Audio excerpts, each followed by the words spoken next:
Are we wearing the same shirt? Oh my gosh, I think we are. How embarrassing. I'm just kidding. That was not staged at all.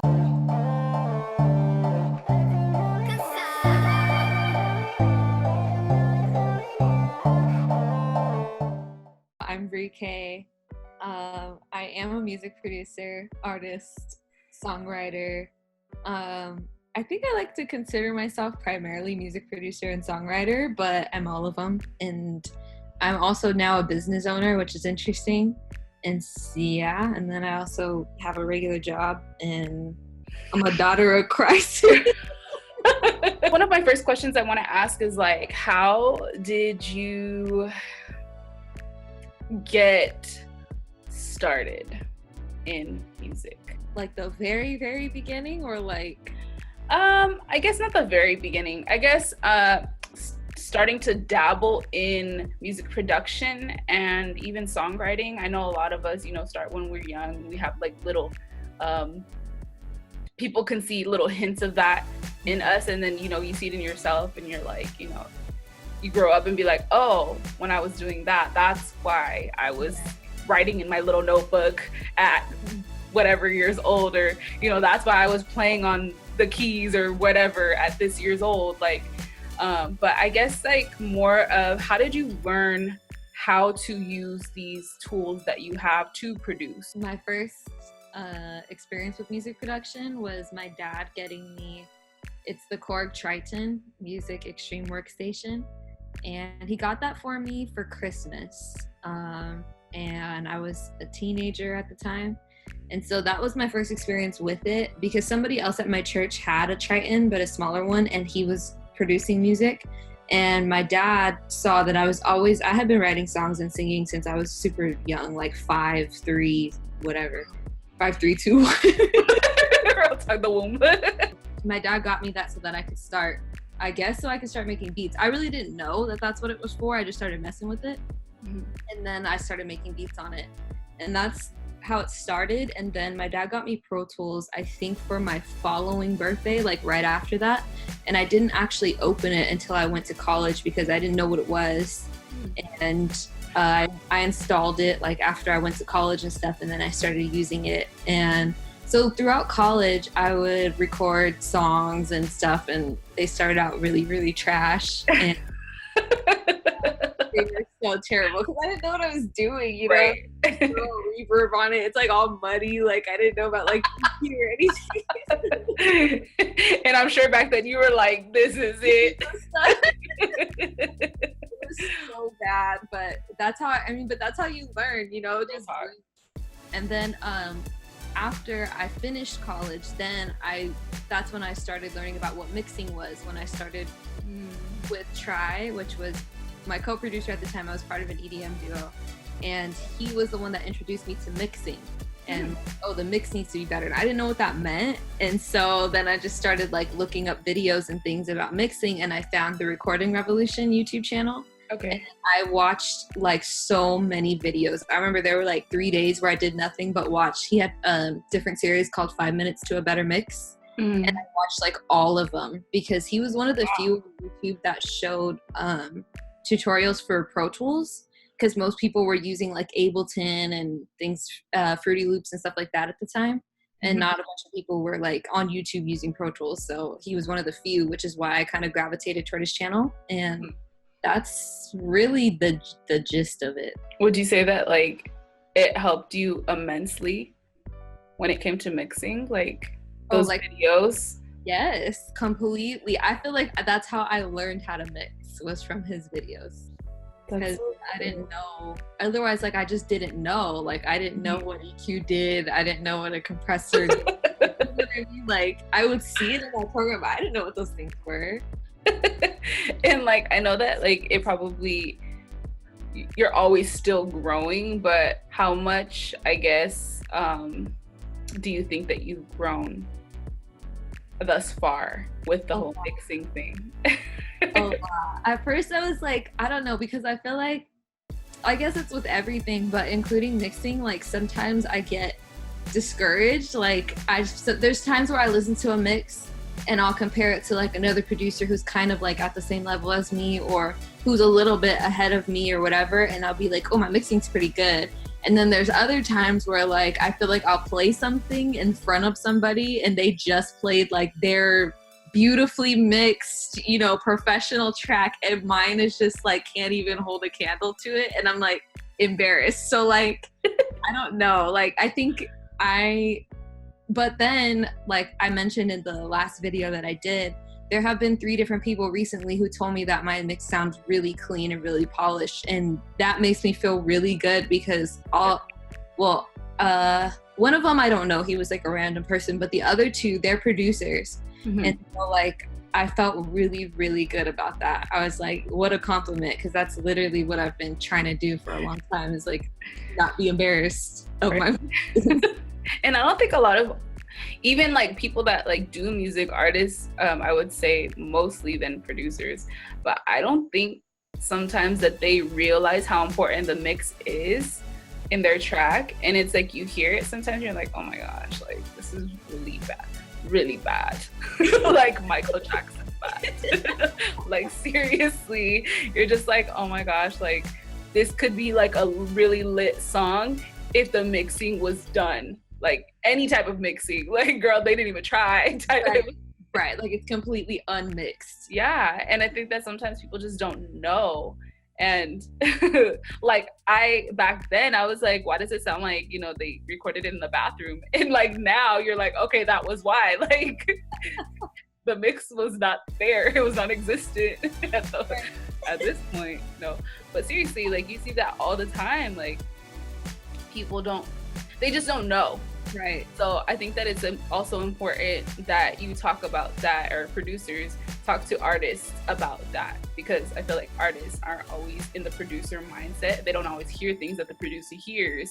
And, you know, you see these like reviews or whatever of producers listening to artists' songs, and a lot of the time it's like the mixing and the mastering is just not there. And I feel like artists don't listen for that. And I think it's important for producers to keep talking about that to artists. Yeah.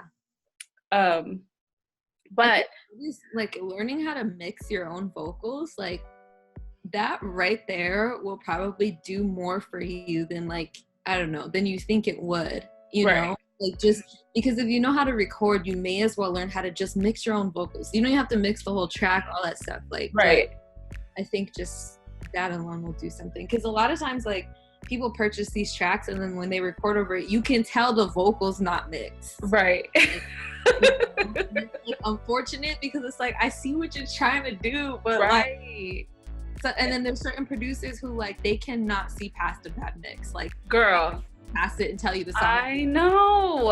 And it's really like unfortunate too, because it's like you can tell that like from an artist standpoint, I'm like, you can tell that the song is like could have potential or has a lot of potential, but you're being mean by being like, oh, you know, the mix is there, I'm not listening to it. Like, but at the same time, it's like that's reality. Like there are people out there that will not work with you because you are not paying attention to the overall sound. And it's like, if this is what you want to do, then put excellence into everything that you want to do. Right. So they probably feel like it's a waste of time. Like you're not even trying to listen to it. But at the same time, sometimes artists can't hear it. They really can't. It's sad. But that's the thing though, like you said, they don't know. So like we have to keep talking about mixing because artists, they don't know. They have no idea. And I think that also another thing is like paying for it. A lot of people don't want to pay for the mixing. Yeah. But my thing is like, okay, if you don't want to pay for it, then figure it out. It's true. Get on YouTube and watch some tutorials. Real talk. Who would you say influences you as a producer? Like producers, I guess. Artists, anything like that.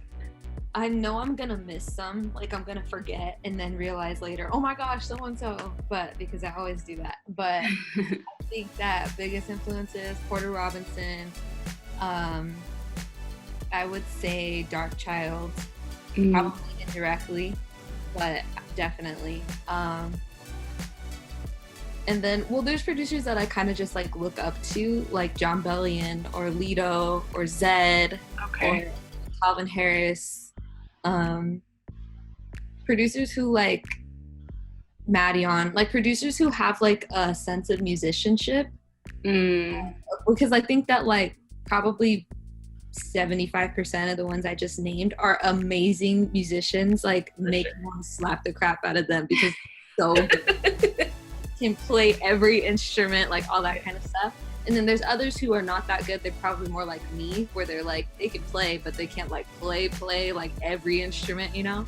But they can make you feel. And I think that, and then also like, they're also creative. Like their stuff sounds like their stuff. It doesn't really sound like other people's and stuff. So like, I think that those are like the, kind of any producer that if it's like fresh and it makes me feel, then I'm with it. Like I'll probably steal from them.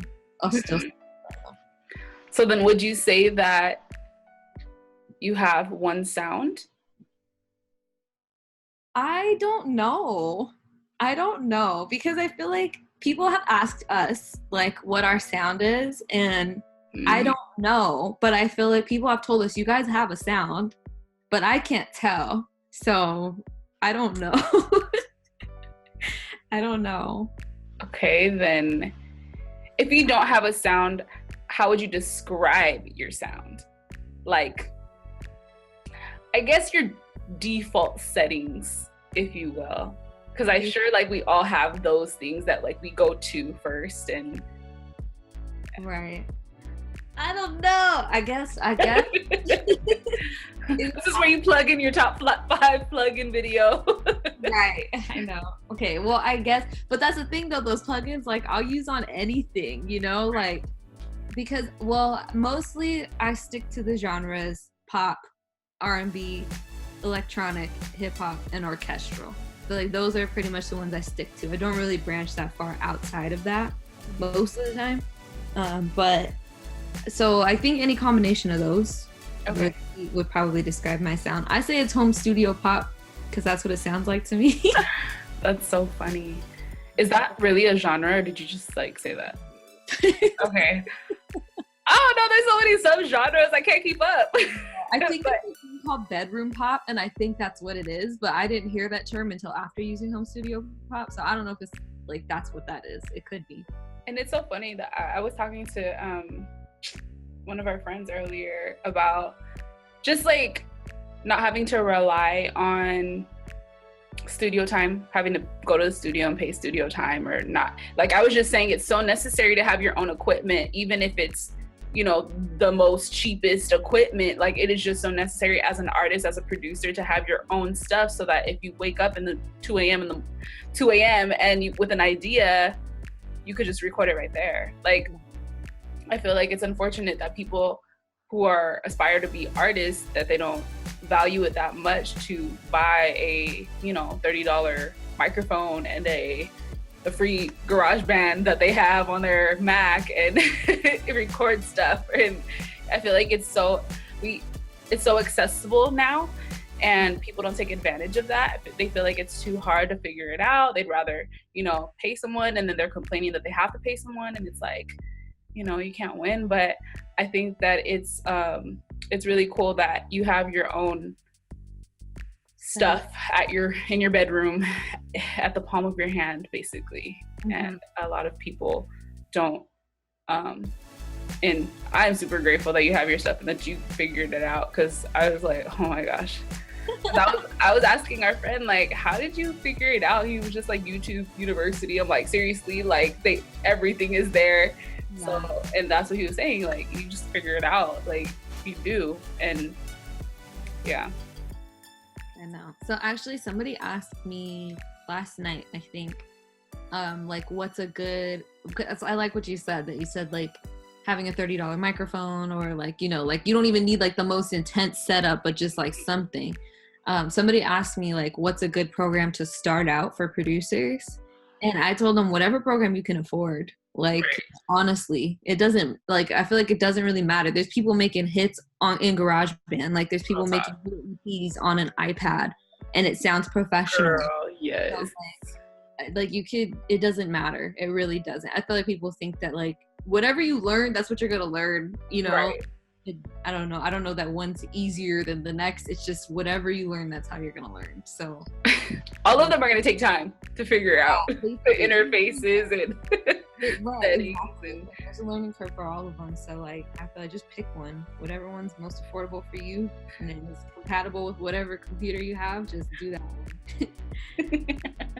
How did you figure out how to work everything? Like when it comes to like the Pro Tools, everything inside of that, like the settings, your chord, your like everything. Was it just literally trial and error, like figuring it out, messing around with it? I was just messing with it. That's it. Because I don't remember ever like YouTube was still pretty young when I first got it. Like I don't really think I was hopping on YouTube like that when I first got my Korg synth.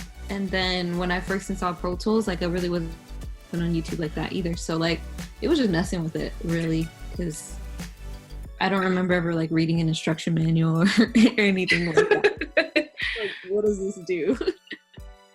So I have an anonymous, somebody asked me to ask you this question, who will remain anonymous until their video comes out on my channel.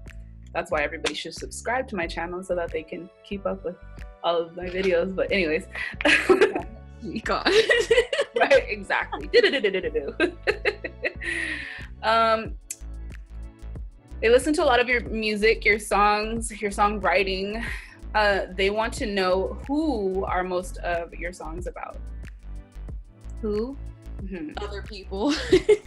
They want names. They said, can you ask her, is there any song that you can name a name to?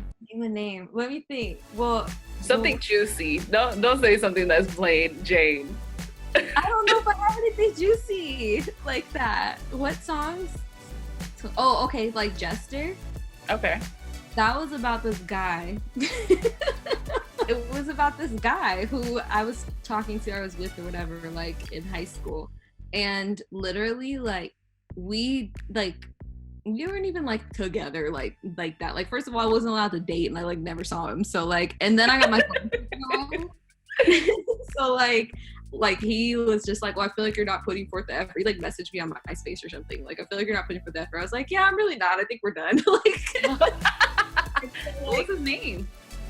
I don't want to say his name. They asked to name names. We want names. I want to say his name. That's so, oh my gosh. But it's this guy. But anyway, the song was about him because literally for like the next 4 or 5 years, he would like randomly from like random numbers call me or text me or whatever. And like most of the time I didn't pick up, but he would like text me, literally say stuff like, oh, tell your mom I said hi, like that type of, and it was like, dude, like I wouldn't even respond. And it would been done. Like, dude, let for it for years. Yeah, I'm like, dude, like, no. Like that's no. Crazy. So that's what Jester was about, because it was like, what are you doing? Like, I'm pretty sure you're with other people. Like, don't, I don't know. Like, and he would like, or like message me on Facebook randomly too, like stuff like that. It was like, stop. That's crazy. So that's what that was about. My mom knows who it is because she, every time she hears a song, she'd be asking me questions about it. That's funny. That's funny. That's real funny. For years. Okay. So. But I do want to say though that most of the songs are about other people's lives. Like they're real stories. They're real stories about other people though. It's not really me going through it a lot of times because my life's pretty boring. Like, I'm not real interesting. I don't have like a big social thing going on. So I just like write about other people. Right. Okay. So then we could all just confirm that there's no love life. There's no love life. You heard it here, folks. She's boring us. Nervous laugh. I'm in love. I mean, I'm in love with the coat. No, I'm just kidding. Oh. No, I'm married to the game. Wow. Just kidding. That's so whack. But no, there's no love life. Do you see a relationship in the near future? No, I really don't. And why? Because I want to be financially independent before I get into a relationship. And not to say that I won't be financially independent in the near future. Hopefully I will be. So maybe there will be, I don't know. But I want to accomplish that first before a relationship comes. So. That's smart. Would you encourage people to do the same? If they want to. I know everybody's not like that. Like some people like to, like, because I guess one of my main things is like, I don't want to date for a long time. Like I want to get married. Like I don't want to be dating somebody for 5-6 years, you know, whatever, because we're still trying to get ready. Like I don't want that to be me. Some people don't mind that. Some people want to be somebody's girlfriend or boyfriend. They don't care. Like right. I care. So I'm just like, I'd rather like spend my time solidifying and establishing myself to be ready for that, rather than like being in it, trying to get ready and being slowed down kind of because I have to spend time with this person. And again, some people like that and they're fine with that, and they don't, you know, they see it as like being, you know, building with that person or whatever. I hate that word. I really do. Let's name the words that artists have overused that are like canceled. Building is one. Linking is one. I don't know what else. Was it collab? They say collab if they don't want to pay for a feature. We should work together. We should do a song together. It's like, oh, I charge this. Oh, that's not how I work. No. I heard somebody talking. Okay, sorry, I'm turning this interview into.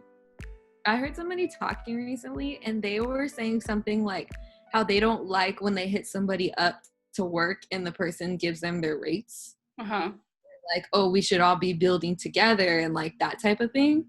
And like, I just didn't really know. I didn't know what to think about that. Like, I don't know. Like, I just feel like I'm not gonna knock the way somebody else like moves if they're trying to be professional. Like, they're trying to make it more of a friend, and like, I don't know. I just feel like that's cool, but like, you can't be mad at them for that. I don't know. Right. You can't. I just feel like, or I've encountered a lot of people who just don't want to pay. And it's like, well, if you don't want to pay, go get somebody that's free, because I'm not. And I don't think you should be mad at that. Like, if anything, I should be mad at you for trying to slide in my DMs and get something for free from me, and then you're going to monetize off of the streaming. No.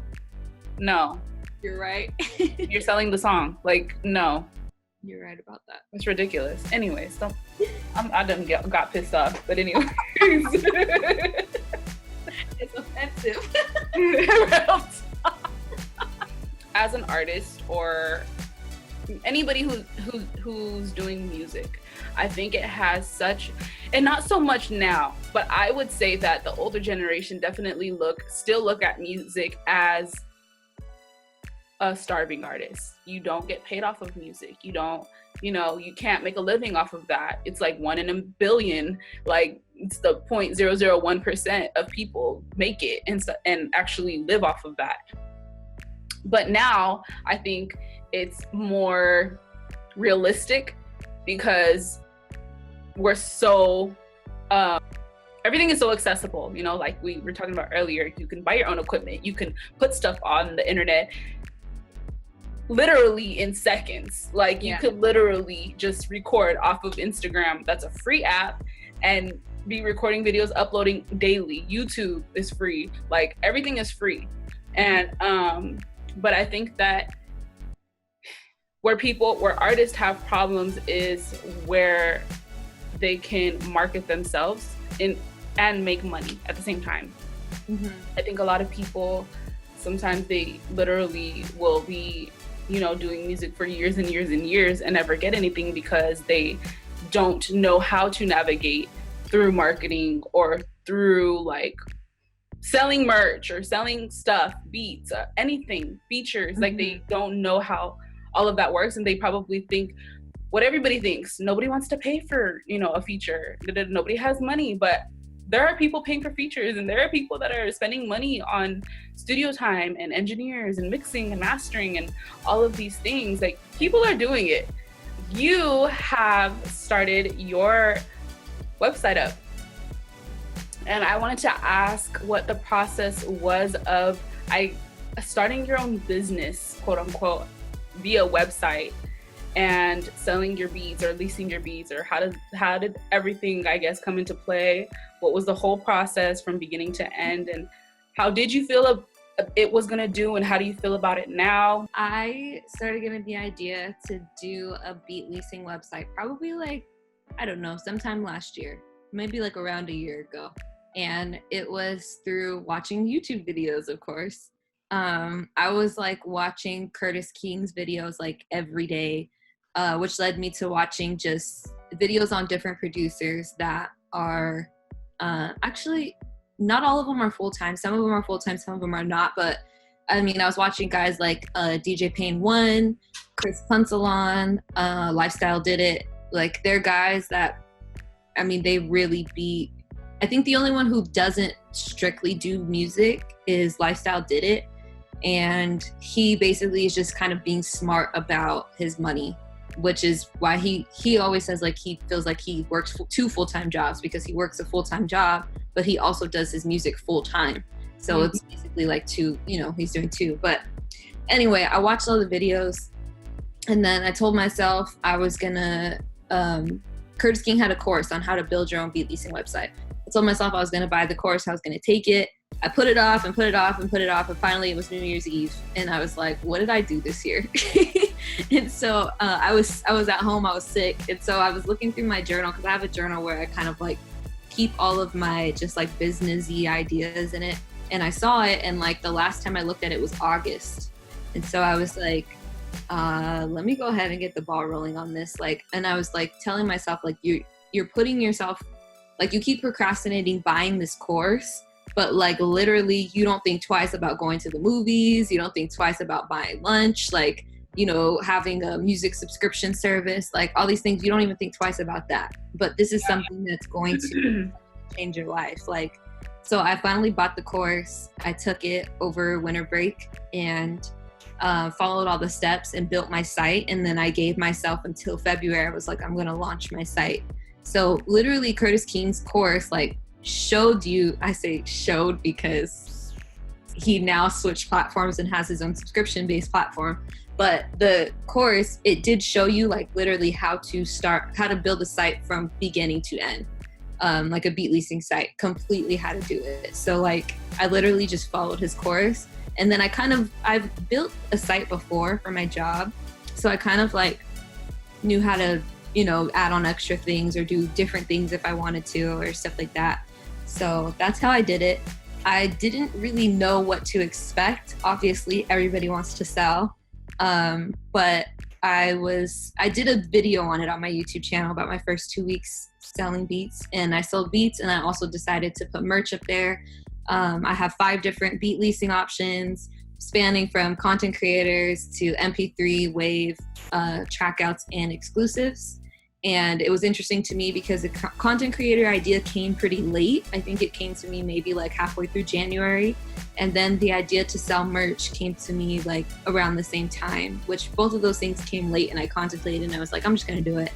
And it was funny to me because like still now, I think those are the only, well, no, there's been a couple things, but those are most of what has sold, has just been merch and the content creators lease, which were the late ideas. So, that's kind of how it started. I feel like the last couple months, I didn't really put the time into it that I had wanted to.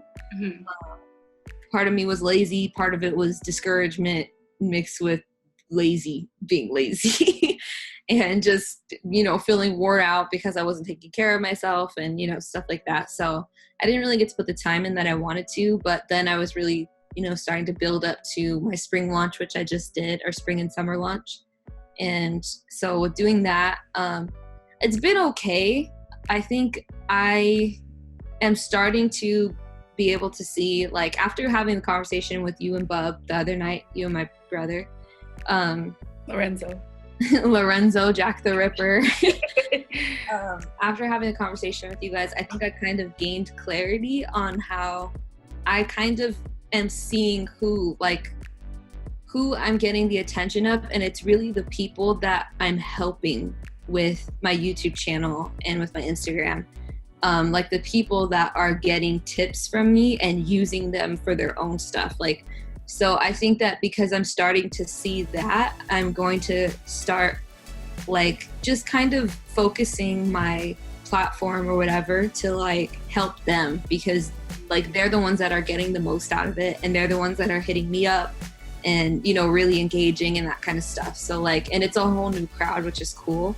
So, and then today I was watching, Ruslan did an interview with Curtis King, and then another guy that I really like, which is Derek Floyd, he did an interview with Graham Cochran from the Recording Revolution. So I heard both of those today because they're both posted today. That's so dope. And I was freaking out because it was the coolest thing ever. But something that they both mentioned, both Curtis King and Graham Cochran, who are two guys that I really looked up to, they were both mentioning how like part of your business model, not necessarily for the sake of business, but like part of it just has to be giving. Like you have to give, like right, people, and like help people the best way that you can. And like, sure, look for the ways that you can obviously support yourself, because we all have to live. But like, if you can help people, focus your attention on that, and then kind of let God show you where to go from there, you know? So like, that's pretty much where I'm gonna kind of focus my attention. Obviously, I still want people to buy my merch and buy my beats, right? And, especially if you like them, and because I think that my sound, it doesn't, I mean, I don't really hear anybody that sounds like me, sounds like my stuff. Mm-hmm. I'm not trying to be like egotistical or arrogant. I just think it sounds different, you know? So I say buy my beats if you're looking for something creative and stuff. But there's literally something for everybody. Like, I don't necessarily gravitate to the happier beats, but you do have some dark stuff that I really like, that I've used for my intros, that I use throughout my videos. Like, I really like that. And the happy ones that are there, like, those are so good for like the YouTube talks, like such as this, or if there's, you know, if I'm having different discussions about whatever topic, like it's such good undertone music. Like I love that stuff. So yeah, if you guys, you know, need some content, background music or intros, outros, like seriously go visit her website, because I'm pretty sure that everybody will find something. Like if you don't find one beat, message me, like message her, like what you need, girl, because you know, something, I'm pretty sure she could, you know, whip something up. Oh my gosh. No, but one thing that I can say about you, even, you know, people don't see how you are, I guess, behind closed doors, if you will. But I mean, obviously we live like 20 minutes away and we hang out pretty often. We see each other at least once a week, if not more than that. But I think that one thing that I really admire about you, that I have really been trying to work on within myself, is just keeping integrity. Like one of the main things. I know that you had mentioned, I think it was in your video, one of your videos, where it was like the Q&A, I think, where you were talking about, or maybe you just told me, I don't know, you can correct me, but I guess somebody had messaged you like, you should charge for this, and you basically said, no, I don't want to charge for that, but thank you, type of thing. I don't know if you could elaborate on that. But what I remember is basically like, you know, people see things that you should be monetizing on because they realize that that is a value, that is worth something. But you want to help people, and we've discussed this plenty of times, even off and on camera. We want to be able to help people because there's not a lot of help on certain things. Like it's a secretive, you know, instructions that nobody wants to share with people, and it makes it hard for people like us, to independent artists or independent producers or whatever, to navigate. And we wish that there was more resources and, you know, people helping us with certain things. Like there's plenty of videos about, you know, uploading your music, or there's plenty of videos about, you know, singing, or I don't know, the basic, literally the basic of the basics, but there's not a lot about, you know, copywriting your music, or, you know, registering with BMI, or, you know, like stuff like that. Literally, I looked up like how to register BMI. Like there's a couple of videos that show the exact step for step. And luckily there was this one guy, he literally showed the screen like step by step. Oh, wow. And it was just like, it was not there. Yeah, no, yeah. And that's the thing. Like I feel like people, I don't know, it's either they don't think about it or they're greedy. Like they think that I'm gonna take their lane. It's like, I can't take something that's not for me. Just like you can't take something that's not for you. Like, sorry, I was about to go in, but go ahead, girl. No, go in, because seriously, I think like the other thing is that I think that there's not enough people. I think they're starting to come out now, but I feel like for the longest time, there's not enough people showing you what it's really like. Like, for example, Graham Cochran was talking about when he first started Recording Revolution, like him and his family were on food stamps for 18 months. Wow.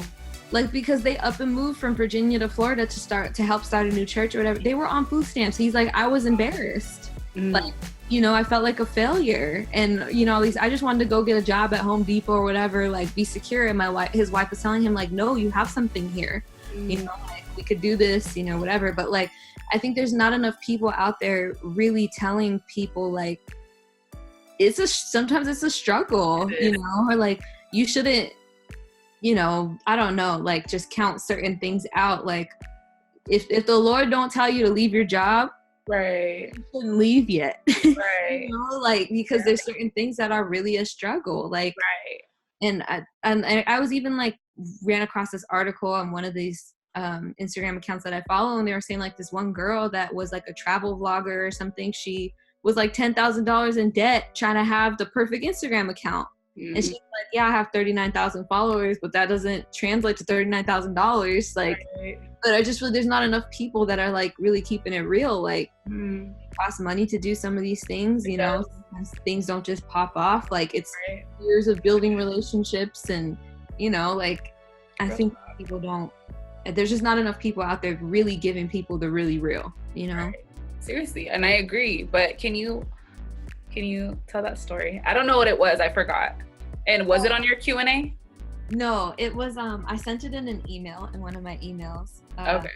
There was a guy who, he commented, I think I do beat tutorials sometimes, or like not tutorials, I show how I made the beat. So like a breakdown.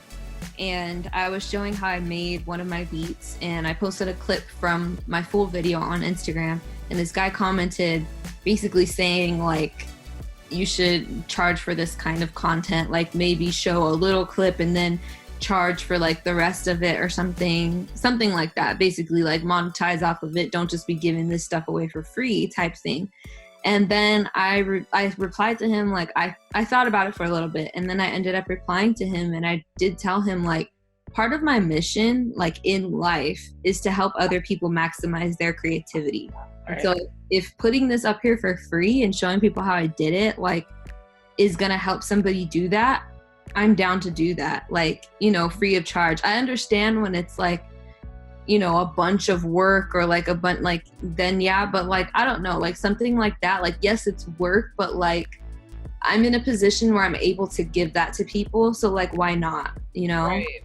And I don't know. Anyway, that was his comment or whatever. And so like, I do feel like having a regular job does permit me to like do some of those things, and really, I mean, it's God that provides, you know, but I think that like, because I'm in a position to be able to help people, I'll do it, you know, like if one of my friends needs a feature or whatever, like I'll do it if I have the time, yes. You know, whatever, like, because I can. Right. You know, like if it was more like I had mouths to feed and, you know, all kinds of them, then yeah, sure, I'd probably charge you. But like, I don't know, I'm in a position where I don't necessarily have to do that. So like, I'll do what I can if it's not like extremely inconvenient and taxing on me. You know what I mean? Yeah. It's something that's so admirable when you see people that have a huge following. I know that we both follow Maddie James.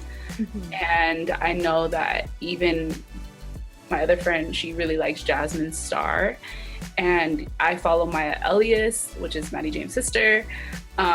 You see like these influencers with these big platforms, and they're literally still offering free courses. Sometimes they have like little seasons where they are offering, you know, a 5-minute course or a 5-step course on how to gain followers or how to market to your lane or whatever it is, and little things like that. It's like, I don't think that they forget like how important it is and how much that means to people that are their fans, that are trying to do what they're wanting to do, you know? And I think that it's really admirable because they could easily charge. Right.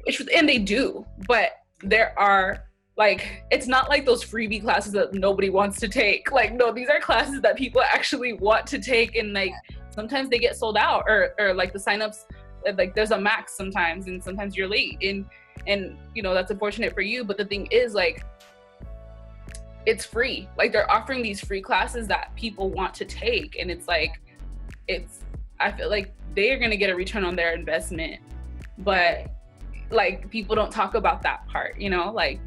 And I think that it's really nice to see people that have integrity, that still maintain that integrity by doing things like that. And you can see it all throughout their pages and stuff like that. It's really nice to see.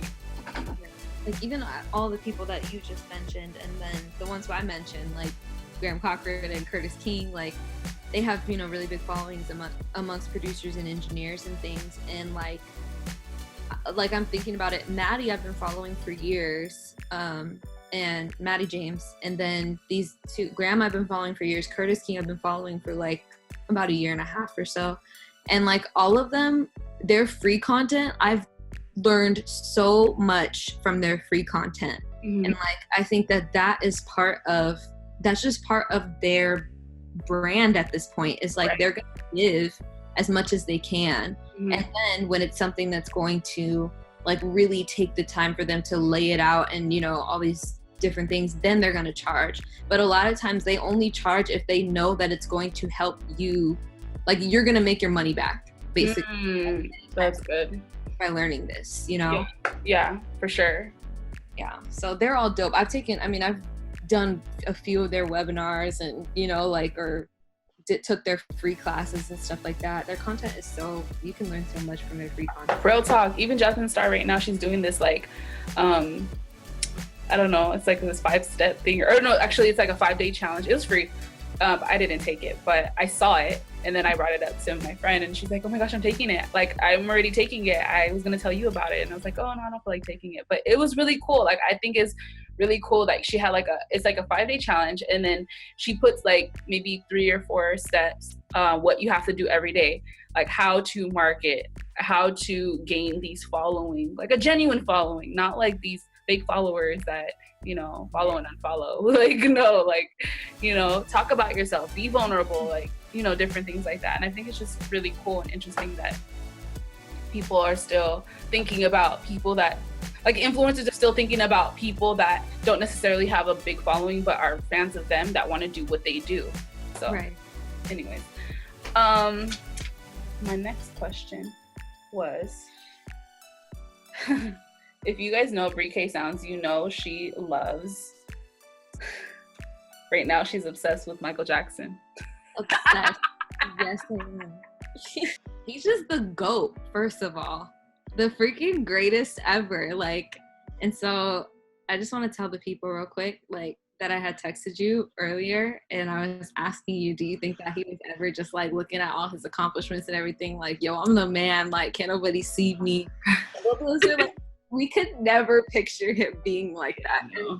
Like, I feel like his humility is part of what made him so great. For sure. He was always hungry for the next thing, you know? Like, how can this be better? How can this be the best it can be? How can it be different? Like, I always crack up to myself because I feel like he literally, like, turned everything into being part of his brand. Like, everything, you know? The glove, the socks, the sequins, like, the glitter jacket that he borrowed from his mom. Like, you know, like, everything was part of his brand, and I love it. I think he was a genius, and I put him on the same level as like Da Vinci and like Tchaikovsky and Mozart. Like, I think that he was on that same level of just like well-rounded artistry. And agreed. But yeah, that's all I want to say. Geniuses. If you like my shirt and my twin shirt, go to jacklaripper.com. Yes, for sure. I think that's it. Thanks for having me. Your merch. Boom. Yes, girl. If you want a hoodie that says this is the hoodie on it. But thank you guys for tuning in. Like, comment, share, subscribe to any producer, any artist, any listener that loves to listen to people talk. Because I'm one of those people that love to listen to people talk about something that is not some trash. But anyway, please do that. If you want to comment any questions, concerns, topics, anything in the bottom. If you want to ask, BreeKay a question, do that, boo. She'll go ahead and respond. I'm gonna hold her accountable. She's gonna respond to you. I know that she has no time to be like doing anything else, but any extracurricular activities, but I will get her to respond to you, okay? And I will definitely respond if you have anything to say for me. But yeah, that's it. You guys want an interview about Kasairi's love life? We could do that. Non-existent. Oh, the end. Weirdo. Sorry. Bye.